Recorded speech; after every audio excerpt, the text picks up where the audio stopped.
Hey everyone, coming at you today with a driving discussion video. But first here I wanted to show you a tree line, a windbreak, a little forested area across a farm field. Now how far away do you think that is? This is a fairly small plot here, but how far do you think that is? Because it's more than 100 meters or 100 yards. So I want people to take into consideration what's your regional application, as I talked about in the last video. So think about that for a second. Alright, and we're off. Driving discussion video time. Hopefully you can see me okay. There we go. So, regional applications. It's a very broad topic, and I touched on it a little bit regarding the study of conflict, regional global conflicts, various wars. There's over 25 going on across the world right now, so that's a pretty substantial pool to take information and study from. I'm gonna get turned around here so I can get back to where I need to go. Actually coming up to one of my county shooting ranges. Okay, so oh yeah, law enforcement training. That's right, law enforcement training. Alright, so just getting turned around here. Ooh, little bump.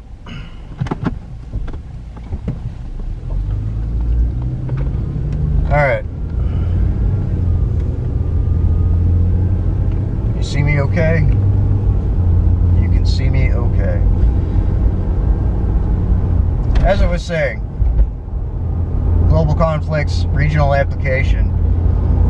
Big pool to pick from, but getting out, and I've talked about this in other videos, doing some driving and doing some route planning and things like that, but also this is part of your area study here, your advanced work or your advanced planning, site survey, whatever you want to call it.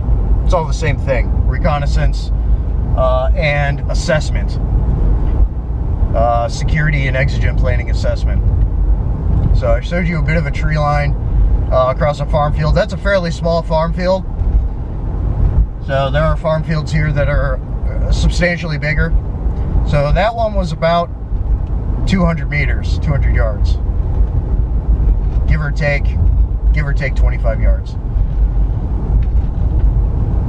Some of the other farm fields around here are much bigger, and those tree lines are somewhere between 400 and 600 yards apart.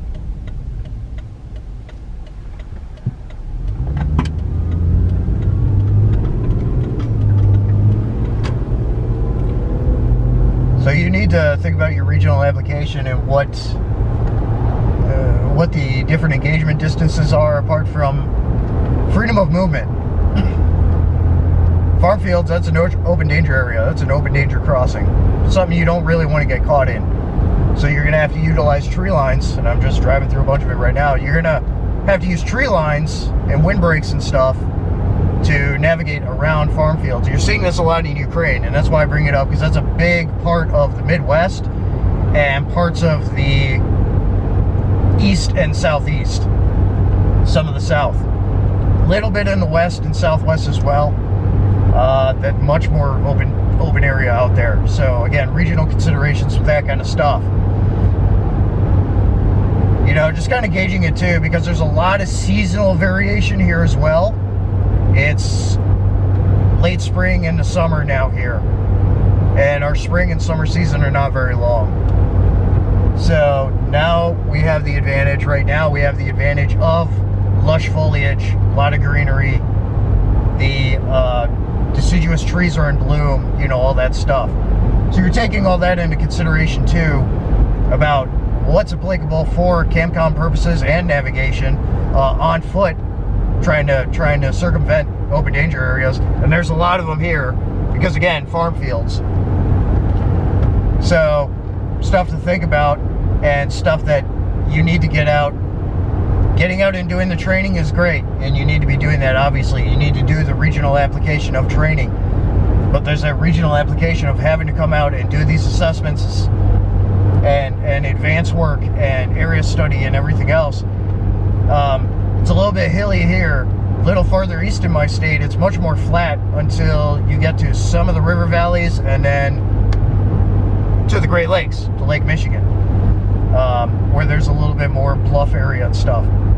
It's a fairly diverse bit of terrain types. We don't have mountains or anything, but we do have rolling hills and some highland areas a little closer to where I am, alongside lush forest. We're one of the greenest states in the country. And so that's a positive factor for us. Is a good sustainability and survivability factor when it comes to that kind of assessment. So these are things to be looking at for your areas as well. Up in the Northeast, you know, you've got a lot of cities. You've got a lot of towns and townships and things like that, and they're much more clustered together than they are even out here. And the South is kind of like that too. A lot of clusters of area, but there's a lot of backwoods area too. Obviously, it's a lot more constricted in your East Coast areas.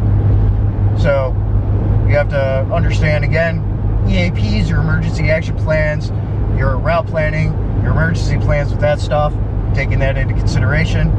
Once you're getting farther west and into the North Midwest states here, and then along the Midwest and then into the West and the Southwest before hitting the West Coast, you've got a lot of regional application there too. A lot of open area, a lot of navigation capabilities, and understanding what your regional assets and needs of movement are. Just kind of circling back to that. There's a little bit of traffic ahead of me here. So some other things to take into consideration along with the sustainability factor is what's accessible and what's practical. A lot of woods here, great. A lot of fuel, a lot of resources, foraging, hunting, all that stuff that comes with this type of terrain. It's going to be quite different for your west and southwest states, obviously. You know, so again, more considerations, more things that really need to be thought about, and you really need to be getting out in your regional areas and doing these assessments and planning to really maximize your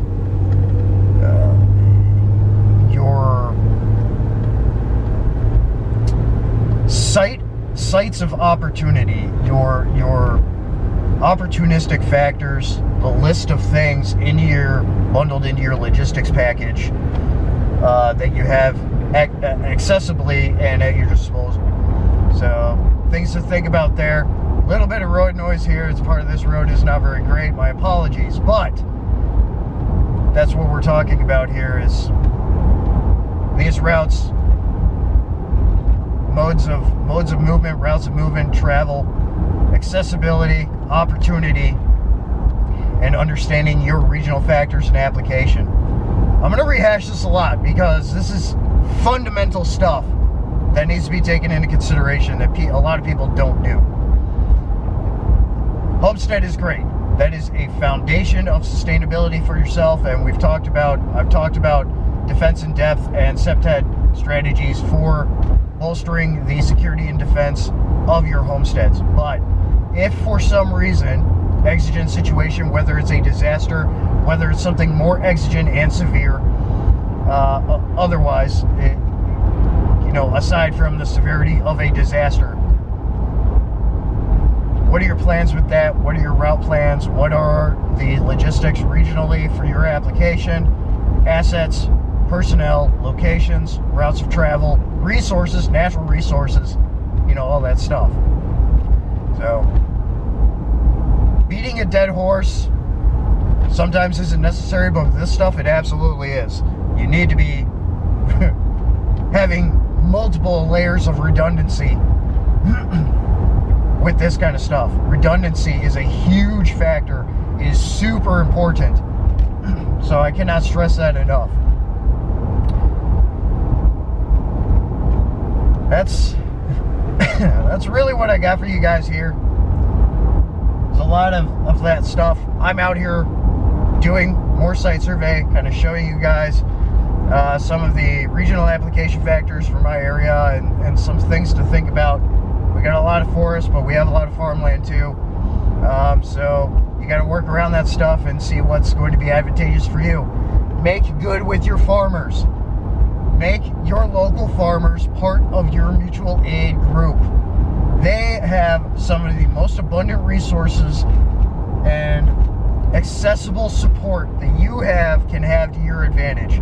We have a lot of them here, and they're a lot of great folk.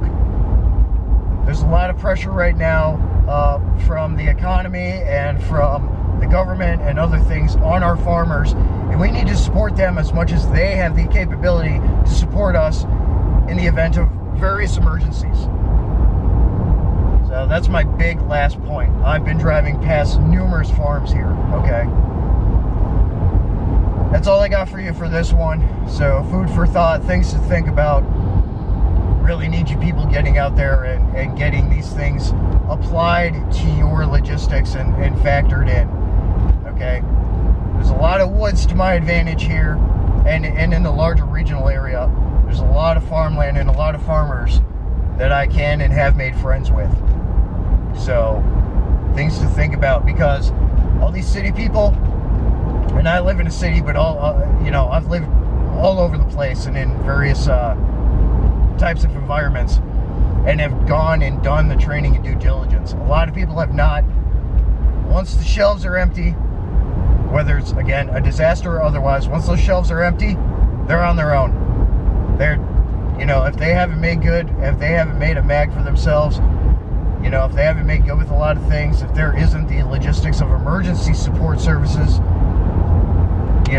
Red Cross, food banks, all that, numerous other things, National Guard even, if those aren't available for whatever reason, or are stretched thin in your area, because that happens, and that happened here a little further west with major tornado and flooding damage that happened a few years back when I was working as a contractor, and we assisted FEMA and other contractors in emergency response.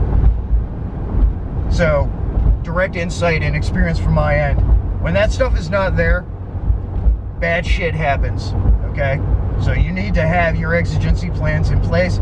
You need to have good localized assets available to you, all right? That's my redundancy discussion, driving discussion of the day. So, thanks for coming along with me on this one. Thanks for tuning in. Spread the word. Metal up. Out.